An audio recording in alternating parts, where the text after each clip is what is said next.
Aberta comigo lá em Gênesis 11, por favor, então. Gênesis, capítulo 11. Meus irmãos, eu tenho exposto o livro de Gênesis a vocês desde o começo desse ano. No domingo passado nós vimos um pouco sobre os descendentes de Noé, aqueles que preencheram, popularizaram, tá certo isso, né? Popularam, habitaram, preencheram. Você entende o que eu quero dizer? A terra depois do dilúvio. E o capítulo 10 de Gênesis nos apresenta a tábua das nações, como é chamado, não é? O capítulo. Ou seja, como é que as nações se dividiram naquela época. Como é que elas se dividiram entre os descendentes de Jafé, mais ao norte, provavelmente leste europeu, sul da Ásia, os descendentes de Cã, no Oriente Médio, e também partes talvez de um Oriente ali, Pérsia, alguma coisa assim, Irã, que seria hoje, não é? Iraque. Os descendentes de Sem no Oriente mais próximo e norte da África, talvez um pouquinho do sul da África também, junto com alguns descendentes de Cã, principalmente naquela região do Chifre da Ásia, onde fica a Eritreia, Somália, Etiópia e alguns outros países. No capítulo 11, nós já não temos mais isso. O que nós temos, na verdade, seria aquilo que provavelmente aconteceu antes de tudo aquilo que está descrito no capítulo 10. Eu expliquei isso domingo passado a vocês. O capítulo 11, na verdade, o capítulo 10 é uma exceção aqui. É como se o escritor parasse a história e abrisse um capítulo para dizer como é que o mundo se dividiu depois do dilúvio. Mas não que aquilo que acontece no capítulo 11 tenha a ver com o capítulo 10, porque é como se o capítulo 10 fosse, olha, foi assim que se dividiu tudo. Mas aí no 11 ele volta a contar a história assim como ela parou no capítulo 9. O capítulo 9 para com Noé plantando uma vinha, e aí Noé se embriaga, aí ele tem um problema com Cã, aí ele amaldiçoa Cã e seus filhos, sua descendência, e aí nós temos o capítulo 10, a divisão das nações, e apenas um destaque naquilo que seria um descendente de Cã, de Canaã, de Cuxi, filho de Cã, neto de Noé, o filho de Cuxi seria o Nimrod, bisneto de Noé, sobre quem nós falamos no domingo passado aos irmãos. Falamos um pouco também sobre os outros descendentes de Noé, mas como o capítulo 10 fala muito sobre esse tal de Nimrod, nós falamos bastante sobre ele também. Quando nós entramos no capítulo 10, volta-se a narrativa. Tem um pouquinho no final do 11, a descendência de Sem, a gente vai lê-la, mas não tem muito o que explicar, mas a história principalmente está do início do capítulo 11 até o versículo 9. Aí então, quando nós entrarmos no capítulo 12, faremos isso no domingo que vem, se Deus permitir, aí daqui pra frente não tem mais genealogia, não tem mais parente de filho que é isso, filho daquilo. A gente tem agora só a história que acontece a partir do dilúvio. Então vamos ao texto, no capítulo 11 de Gênesis, a partir do versículo 1. Gostaria de ler até o versículo 9 por enquanto, depois leremos o restante do capítulo. Assim diz a palavra do Senhor. Ora, em toda a terra havia apenas uma linguagem e uma só maneira de falar. E sucedeu que, partindo eles do Oriente, deram com uma planície na terra de Sinar, e habitaram ali. E disseram uns aos outros, vinde, façamos tijolos, queimemo-los bem. Os tijolos serviram-lhes de pedra e o betume de argamassa. E disseram, vinde, edifiquemos para nós uma cidade e uma torre cujo topo chegue aos céus, até aos céus. E tornemos célebre o nosso nome para que não sejamos espalhados por toda a terra. Então desceu o Senhor para ver a cidade e a torre que os filhos dos homens edificavam. E o Senhor disse, eis que o povo é um. E todos têm uma mesma linguagem. E isto é apenas o começo. Agora não haverá restrição para tudo que intentam. Vinde, desçamos e confundamos ali a sua linguagem, para que um não entenda a linguagem do outro. De tarde o Senhor os dispersou dali pela superfície da terra e cessaram de edificar a cidade. E chamou-se-lhe por isso o nome de Babel, porque ali confundiu o Senhor a linguagem de toda a terra, e dali o Senhor os dispersou por toda a superfície dela, por toda a face da terra. Apenas até aqui por enquanto. Meus irmãos, embora o capítulo 10 então nos apresente a chamada tábua das nações e o modo como os filhos de Noé se espalharam pelo mundo, o capítulo 11 nos parece um retorno no tempo, como eu disse no início, de modo que, segundo a maioria dos comentaristas, o que aparece aqui no capítulo 11 provavelmente aconteceu logo após o 9, logo após aquela experiência que Noé teve no final do capítulo 9. E a história aqui nos conta como a população da época, a população pós-dilúvio, pós a arca de Noé e o dilúvio que aconteceu em toda a face da terra e a destruição de todo mundo, como a população inicialmente tentou ficar unida. Embora Deus tenha dito para eles se dispersarem. Eles tentaram ficar unidos em um só lugar e tentaram construir uma torre cujo topo alcançasse os céus. E a ideia desse céu é a ideia daquilo que está para além das nuvens. De modo que a intenção, como a gente viu no domingo passado, era que, se mais uma vez Deus viesse destruir a terra pelas águas, que eles pudessem ser livres disso. Então Deus disse que não era para eles ficarem juntos, mas eram para se espalhar, e eles disseram, não, a gente vai ficar junto. Deus queria que o seu nome fosse conhecido em toda a terra, e eles não. O nosso nome, façamos célebre o nosso nome, como lemos aí também. Deus então estragou o plano deles. Deus acabou com a brincadeira. E confundiu a língua deles, e o que resultou foi um espalhar por toda a terra. Por meio de línguas diferenciadas, que fizeram com que eles se encontrassem em regiões distintas, com línguas diferentes, e vivessem em lugares separados, como já foi mencionado inclusive no capítulo 10, cada um segundo a sua língua, em terras e ilhas também. Vamos ver então verso por verso. No verso primeiro, a terra toda tinha uma só linguagem, um só idioma. Toda a terra, meus irmãos, entenda, não era a terra como a gente compreende, isso aqui era só o Oriente Médio, porque quem que vivia na terra toda depois do dilúvio? Toda a terra, parece que tinha gente no mundo inteiro.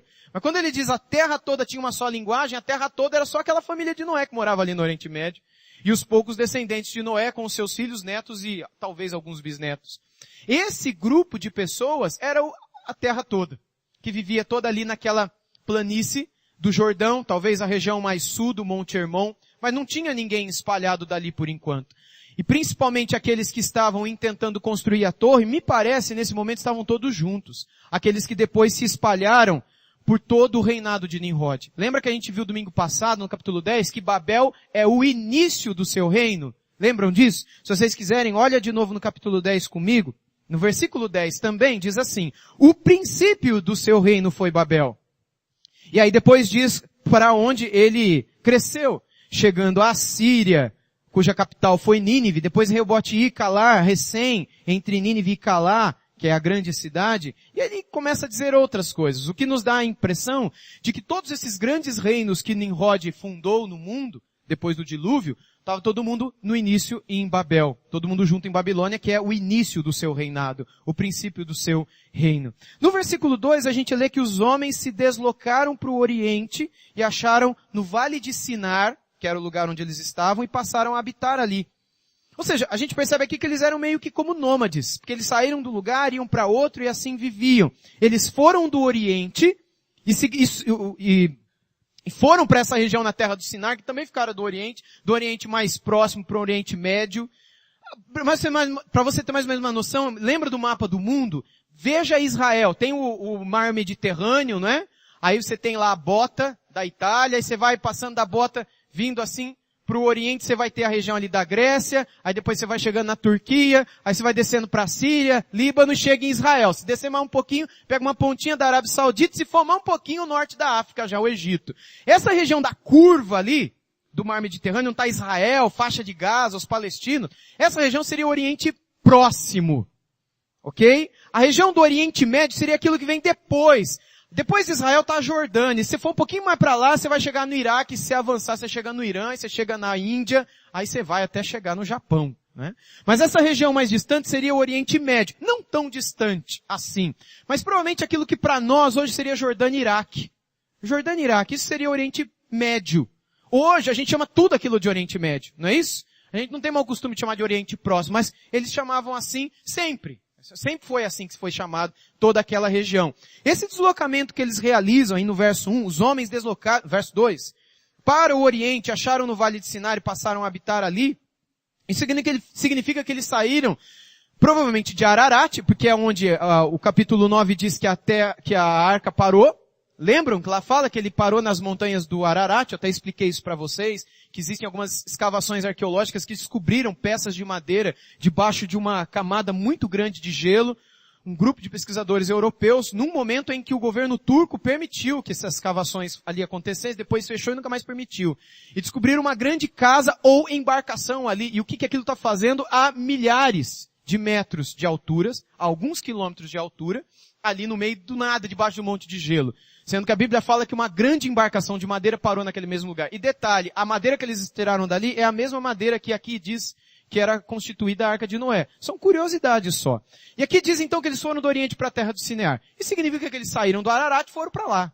É isso que significa. Esse deslocamento provavelmente signifique isso, não é? Inclusive, meus irmãos, uma outra curiosidade que eu descobri estudando para pregar para vocês hoje à noite é que essa terra de Sinar, segundo as cartas de Amarna, se você nunca leu sobre as cartas de Amarna, são blocos de pedra encontrados no Antigo Egito. Antigo assim, para nós seria daqui mais ou menos 3.300 anos atrás, mais ou menos. Elas são de 1.300, mais ou menos 1.350 antes de Cristo. É do período quando Josué está invadindo Canaã e está conquistando a terra. É nesse período que são escritas na região ali do Oriente Próximo e também do norte do Egito, essas cartas de Amarna. Essas cartas de Amarna e alguns outros escritos egípcios e também hititas, que é um dos povos mais antigos da história da humanidade, descrevem esta região aqui da terra de Sinar, que é descrita aqui em Gênesis 11:2, como a terra onde a antiga Babilônia começou. Que é muito interessante também. Porque tem muita gente que olha para a Bíblia e fala, mas que será que é verdade? Você acredita nesse negócio aqui? Não tem prova nenhuma.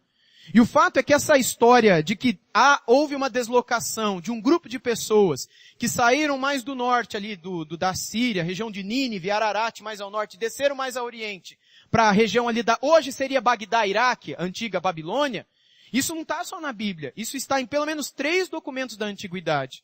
O documento das cartas de Amarna, além de outros documentos egípcios e hititas que são muito, muito, muito antigos, meus irmãos. De milhares e milhares de anos atrás. A Bíblia foi escrita bem depois disso. O que corrobora essa expressão que está aqui. No verso 3, diz que eles disseram uns aos outros, vamos fazer tijolo. Vamos queimar muito bem esses tijolos. E eles vão servir de pedra. E a gente vai ter betume e a gente vai ter argamassa. Então eles não eram bobos, nem inexperientes, nem homens da caverna. Eles eram homens muito capazes e inteligentes a ponto de construírem coisas como construíram. Foram os únicos a construírem torres dessas magnitude? É óbvio que não.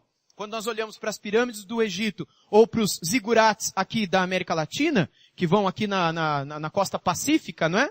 Dos Andes e tudo mais, subindo até o México, de onde veio essa sabedoria para construir coisas que hoje alguns engenheiros têm dúvida de como a coisa foi feita? Até hoje o ser humano não foi capaz de descobrir como é que as pirâmides foram feitas.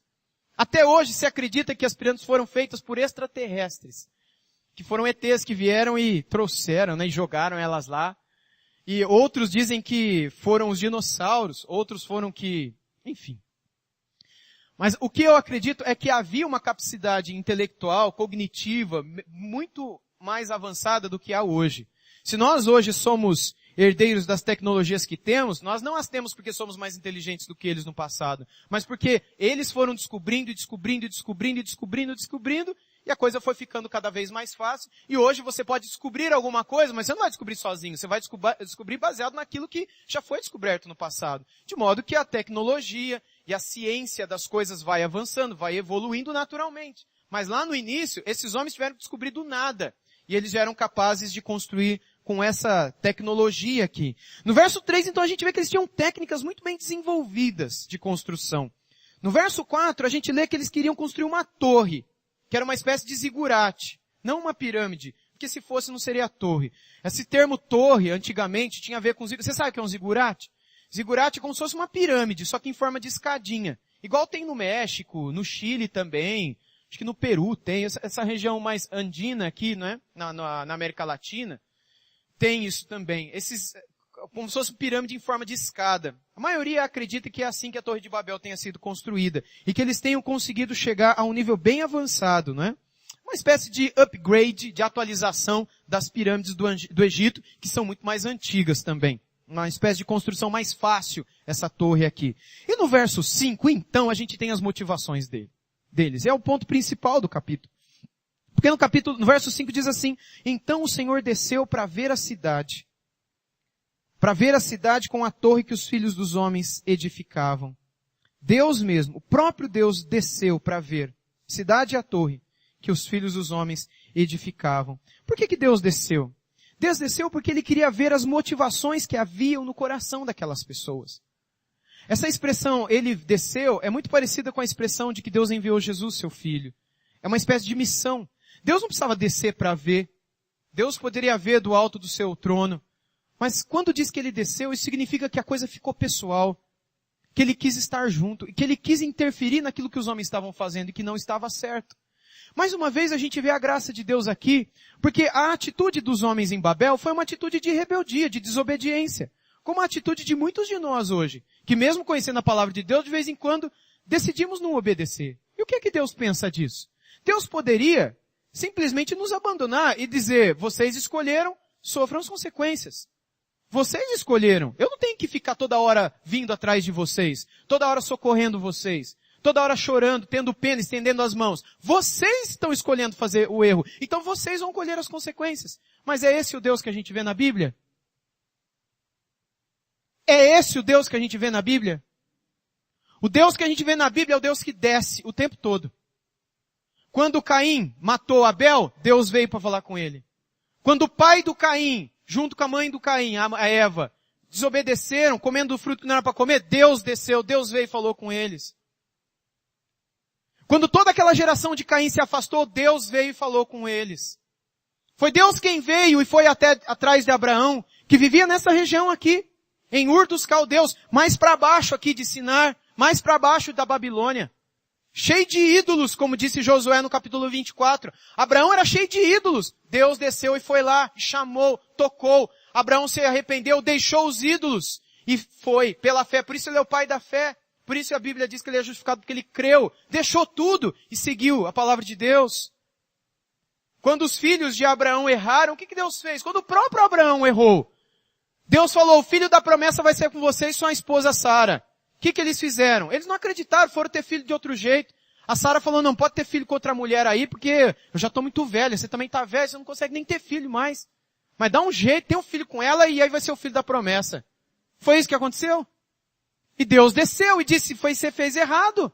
Deus mudou o nome de Sara, Deus mudou o nome de Abraão, em meio a todo esse contexto. Deus desceu para falar com Jacó, Deus desceu para falar com Moisés, no Monte Sinai. Deus desceu dezenas de vezes ao longo do deserto para falar com o povo, que o povo estava errando. Deus desceu para falar com Josué no capítulo 1, ser forte e corajoso, guarda as palavras desse livro, desta lei, não se desvie nem para a direita nem para a esquerda, e eu estarei contigo para te abençoar em tudo que fizeres. Deus desceu. Quando a gente vê o período da monarquia, Deus desce também. Deus unge os sacerdotes, Deus unge os profetas. Deus já tinha dado a lei, mas com isso Deus não queria se isentar. Deus continua presente. Deus estava lá quando Samuel foi ungir Davi. Deus também estava lá quando o povo quis Saul e Deus não quis, mas Deus desceu e falou, tá bom, mas vocês vão sofrer a consequência disso. E sofreram. Quando Davi morreu, a coisa foi do jeito que Deus queria também, e Deus desceu e falou com Salomão. Quando os descendentes de Salomão, também de Davi, fizeram tudo errado na monarquia futura, a monarquia se dividiu. Reino do Norte, Reino do Sul, Israel está dividido agora. O Reino do Norte totalmente perdido, o Reino do Sul mais ou menos. Teve rei bom no Sul, mas no Reino Norte não teve um. O que Deus fez? Deus desceu por meio de quem, gente? Quem é que surge nesse período e que não existia praticamente antes? Os profetas. Uma explosão de profetas, escola de profetas. Profetas em todo canto, alguns de Deus, outros não. Alguns falando que Deus queria que fosse falado, outros falando que o povo queria que fosse falado. Uns falando que Deus queria que fosse dito, outros passando a mão na cabeça do povo para que o povo fosse embora para casa feliz da vida. E esses homens passaram por qual experiência? A maioria deles foi morta. Alguns deles foram presos. Hebreus 11 fala que alguns foram cerrados ao meio, provavelmente a experiência de Isaías. Outros foram decapitados, alguns crucificados, no período mais posterior, perto do nascimento de Jesus, quando a crucificação já começava a se tornar moda no mundo. Deus não deixou de vir. E quando o seu povo já estava totalmente longe, no final do Evangelho de Mateus, quando ele entra pela última vez na cidade de Jerusalém, ele chora, dizendo, quantas vezes eu quis ajuntar vocês, como a galinha junta os seus pintinhos debaixo das asas, mas vocês não quiseram. E aí ele explica o que ele quer dizer com isso. E agora, o próprio Deus vem, por meio do seu Filho Jesus. E aí Jesus vem, morre, ressuscita e volta. E o que ele faz? Ele deixa a gente sozinha? Deus, mais uma vez, desce. Por meio de quê, gente? O Espírito Santo. E hoje você peca, você se arrepende, o que Deus faz? Deus te perdoa e te enche com o Espírito, Deus desce. O tempo todo a Bíblia apresenta um Deus que desce, aquilo que está no verso 5 do Gênesis 11, para ver. E às vezes o que ele vê na nossa vida é justamente o que ele viu aqui, é rebeldia. Porque quando ele desce e vê, ele vê que os filhos dos homens edificavam uma torre, e não era para eles terem feito isso. Não a torre, gente, mas não terem o isso que eu falo é o que estava no coração. Porque o que estava no coração deles? A gente vai construir uma torre, se vier as águas de novo, a gente não vai ser destruído. Quem é que diz isso? Vocês lembram do domingo passado? Eu expliquei para vocês. São todos os comentaristas, os rabinos antigos, de antes de Cristo, que quando liam essa passagem, escreviam para os judeus da época, de antes de Jesus e depois de Jesus também, que a motivação deles era não ser destruído pelo dilúvio de novo. Não serem destruídos novamente por um dilúvio universal. Deus viu a motivação. E por isso Deus desceu. Deus não é contra a construção de edifícios. Deus não é contra a construção de cidades. Deus não é contra a construção de prédios gigantescos. Leia Apocalipse e você verá que na Nova Jerusalém só há cidades. E só há construções magnificamente gigantescas. Foi uma redundância, mas para realmente mostrar a grandeza. Deus não é contra isso. Deus é contra um coração que a motivação é pecaminosa. Qual era a motivação desse povo? No verso 6 a gente lê que o povo dizia que todo mundo era um só, uma só língua. Vamos começar a fazer isso agora. Já não haverá restrição para tudo o que intentarem fazer, diz o Senhor. Ou seja, eles estão querendo viver do jeito deles. E daqui a pouco eles vão viver de um jeito que eles vão destruir a terra, novamente. Por que Deus quis que a gente se espalhasse por toda a terra? Para que a gente não fosse aquilo que era antes do dilúvio. Uma só língua, a maioria das pessoas juntas, e quando está todo mundo junto, a capacidade que a gente tem de fazer o pecado ser melhor é maior. A capacidade da gente tem de fazer besteira, vide Sodoma e Gomorra, quando os anjos entraram e todos os homens da cidade se uniram para tentar abusar daqueles anjos, daqueles homens. Anjos figurados em homens. Quando a humanidade se junta, veja um jogo de futebol. Você não encontra ser humano sozinho corajoso, mas quando os homens se juntam, me parece que a coragem para a promiscuidade ou para a violência é maior. E essa é uma das razões pelas quais Deus queria que os povos se espalhassem. Não é a única, mas é uma delas. Quando eles novamente, pelo menos uma descendência gigantesca, que são os descendentes de Cuxi, de Nimrod, descendentes de Cão, dos filhos de Noé, quando esse povo todo quer ficar junto numa grande região que é a planície de Sinar, Deus entende que ali provavelmente havia capacidade de ser uma grande, um grande ajuntamento de pessoas desenfreadas, de pessoas sem nenhum controle. Lembre-se que aqui já havia escravidão. Nimrod já escravizava pessoas. Aqui já havia violência, imoralidade. Já havia falta de humanidade. Pessoas que eram mortas e eram penduradas na entrada da cidade como um sinal de que se fizesse coisa errada seria morto e também seria pendurado na entrada da cidade. Deus diz no verso 7, vamos descer e confundir-lhes a linguagem, para que não entenda a língua um do outro. Qual é a motivação de Deus? A motivação de Deus, gente, é uma só. Vamos espalhar esse povo. Vamos acabar com a capacidade que eles têm de pecar. Sabe qual que é o nome disso? Graça. É aquela ocasião em que você está com um pecado ali prontinho para você cometer. E Deus vem e estraga tudo. Você fala, puxa, eu não vou conseguir fazer isso. Nossa, essa pessoa descobriu. Agora eu não vou conseguir mais fazer isso. Estava tudo tão certo. Ia dar tudo tão certo. Era o meu pecado ali pronto para ser cometido, mas alguma coisa aconteceu que deu tudo errado. Sabe qual que é o nome disso? Graça. Deus faz isso sempre? Não. Ele deixa de ser gracioso? Não. O que é que Deus faz quando Ele permite que você quebre a cara no pecado? Ele desce por meio da palavra dele para dizer para você, se arrependa dos seus pecados e se volte.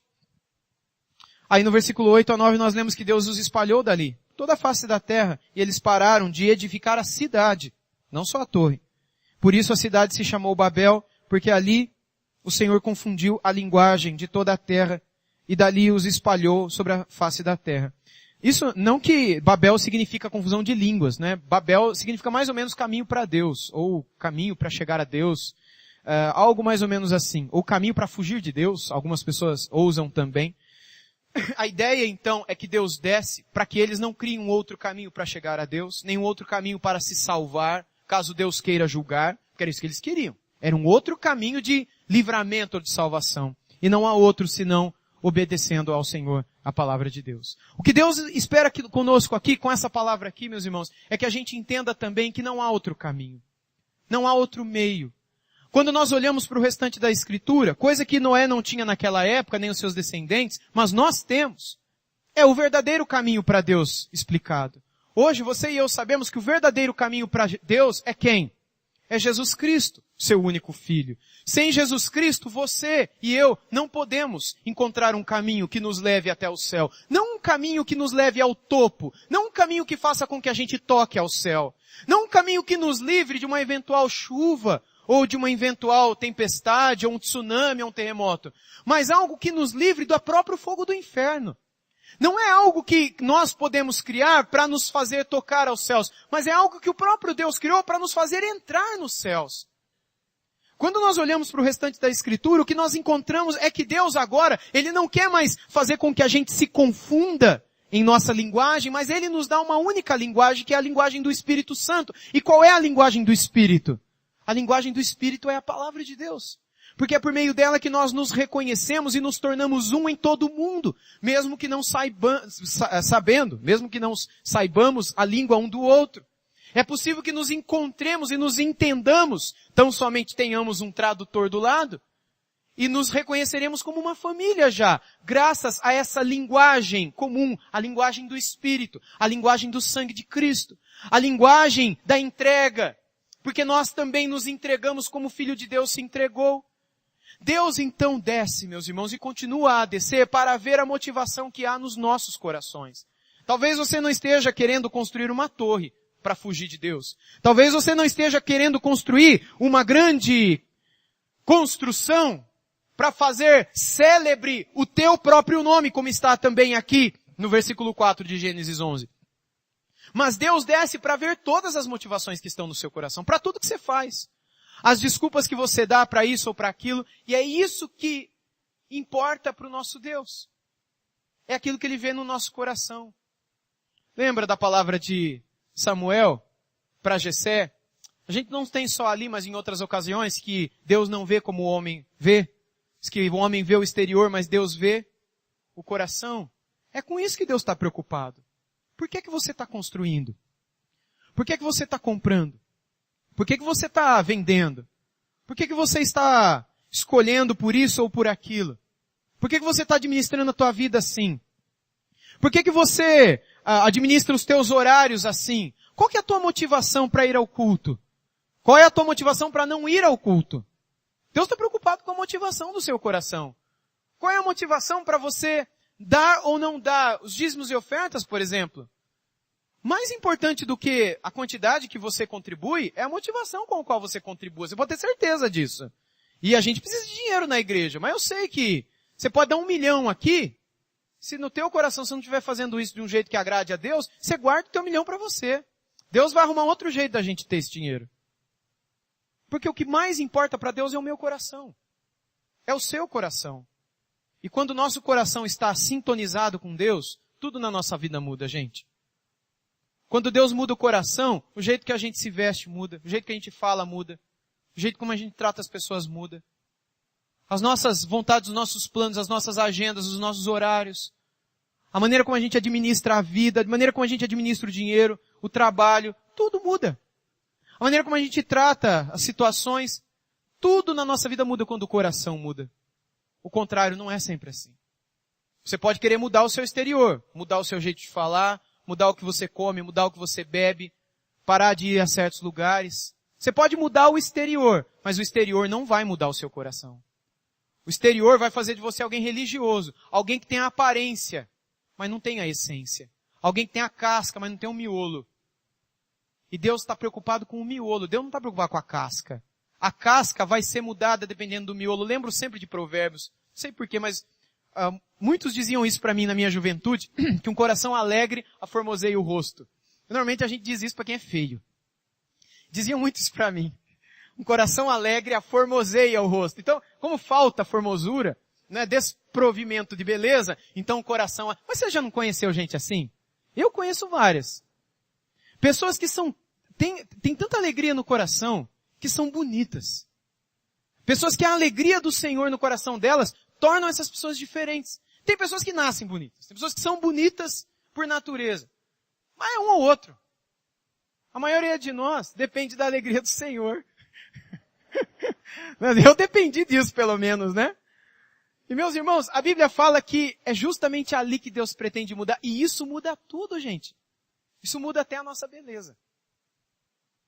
Quantas pessoas, às vezes a gente conhece e fala que a pessoa tem uma vida linda, tem uma expressão linda, tem um jeito lindo de ser e de viver, um sorriso lindo no rosto. E quando a gente conhece, a gente vê que é o amor que aquela pessoa tem por Jesus, que torna a vida daquela pessoa uma vida feliz, uma vida diferente.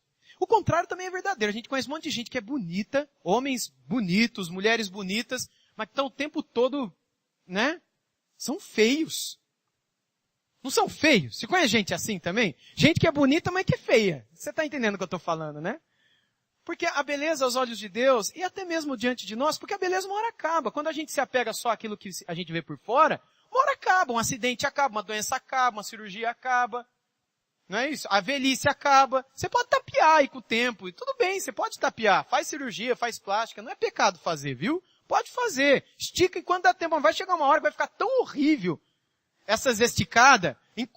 Quando é mais novo, é bonito. Não é feio. E pode fazer, não é pecado. Mas chega uma hora, gente, que é feio. Chega uma hora que falta, né? Desconfiômetro. Né? E não é só mulher, não. Tem um homem também que, às vezes, estraga. Fica mais bonito com aquelas ruguinhas lá, velho. Deixa o cabelo ficar branquinho. Deixa ser natural. Deixa que a beleza não esteja na aparência, mas na essência. Deixa que as pessoas te elogiem, não te elogiem pela casca. Você quer ser conhecido pela casca? Você quer ser conhecido pelo externo? Pode ser também. Hoje eu pus até uma gravatinha. Hoje eu vim parecido com um pastor, né? Vim com cara, roupa de pastor hoje. Não tem problema, você pode querer se vestir bem. Aliás, por favor, né? Se penteie, toma banho, escova o dente. Se cuida de si. Isso não é pecado. Pelo contrário, se você quiser tornar-se mais bonito, isso é bom. Mas, lembre-se sempre, e eu creio que a maior lição desse capítulo é essa. Deus está mais preocupado com o nosso coração do que com qualquer outra coisa. Eu quero terminar de ler o capítulo, embora aqui é só descendentes, não é? Mas vamos terminar. Verso 10 diz que estas são as gerações de Sem. Ele tinha 100 anos e gerou Arfaxade 2 anos depois do dilúvio. Depois que gerou Arfaxade, Sem viveu 500 anos e gerou filhos e filhas. Arfaxade viveu 35 anos e gerou Selá. Depois que gerou Selá, Arfaxade viveu 403 anos. Gerou filhos e filhas. Selá viveu 30 anos e gerou Eber. Depois que gerou Eber, Selá viveu 403 anos. Gerou filhos e filhas. Eber viveu 34 anos e gerou Peleg. Depois que gerou Peleg, Eber viveu 430 anos, gerou filhos e filhas. Peleg viveu 30 anos, gerou Reu. Depois que gerou Reu, Peleg viveu 209 anos, gerou filhos e filhas. Reu viveu 32 anos, gerou Serug. Depois que gerou Serug, Reu viveu 207 anos, gerou filhos e filhas. Serug viveu 30 anos, gerou Naor. Depois que gerou Naor, Serug viveu 200 anos, gerou filhos e filhas. Naor viveu 29 anos e gerou Terá. Depois gerou Terá, Naor viveu 119 anos, gerou filhos e filhas. E Terá viveu 70 anos, gerou Abrão, Naor e Arã. Estas são as gerações de Terá. Terá gerou Abraão, Naor e Arã gerou Ló. Arã morreu antes de seu pai, Terá, na terra de seu nascimento, em Ur dos Caldeus. Abraão e Naor tomaram mulheres para si. O nome da mulher de Abraão era Sarai, o nome da mulher de Naor, Milca. Ela era filha de Arã, pai de Milca e de Iscá. Sarai era estéril, não tinha filhos. Terá tomou seu filho Abraão, seu neto Ló, filho de Arã, sua nora Sarai, mulher de seu filho Abraão, e saiu com eles de Ur de Caldeus, a fim de ir para a terra de Canaã. Foram até Arã e passaram a habitar ali. Os dias de Terá foram 205 anos. Terá morreu em Arã. Aqui o trecho final já começa a falar sobre Abraão, né? Ou Abraão. Mas é só um início. É só uma cama que é preparada para o capítulo 12 deitar em cima. E dormir em cima dela. E como o capítulo 12 conta a história então do chamado de Abraão, nós veremos isso no domingo seguinte. Toda a descendência de Sem, apresentada do verso 10 até o final, é só para dizer de onde é que veio Abraão. Ele é descendente de Sem, descendente de Noé. Eu encerro então, meus irmãos, desafiando vocês a viverem uma vida na qual o tempo todo nós nos questionamos com que motivação estamos fazendo o que fazemos. Com que motivação? Tudo que você faz em casa, as coisas que você quer fazer na casa, com a esposa, com o marido, com os filhos, com os amigos, com colegas de trabalho, por que você quer fazer o que você quer fazer? Por que você quer tomar essa decisão ou não aquela? A gente precisa o tempo todo olhar para o coração e sondar as nossas motivações. Porque senão Deus desce. Senão Deus desce e bagunça tudo. E aí o sofrimento é maior. Mas ainda assim, quando Deus desce, desce por graça. Desce porque Deus tem prazer em se entregar. Deus tem prazer em se oferecer, em se mostrar, para nos chamar de volta para si. Vamos encerrar esse culto dizendo ao Senhor que o nosso desejo é nos entregarmos a Ele também. Antes que o mundo nos convide, antes que o diabo e o inferno e a nossa carne nos convidem, para que entreguemos o nosso ser a eles, que a gente tome a decisão de entregar tudo o que temos e somos ao Senhor. Vamos nos colocar em pé e encerrar esse culto cantando ao nosso Deus.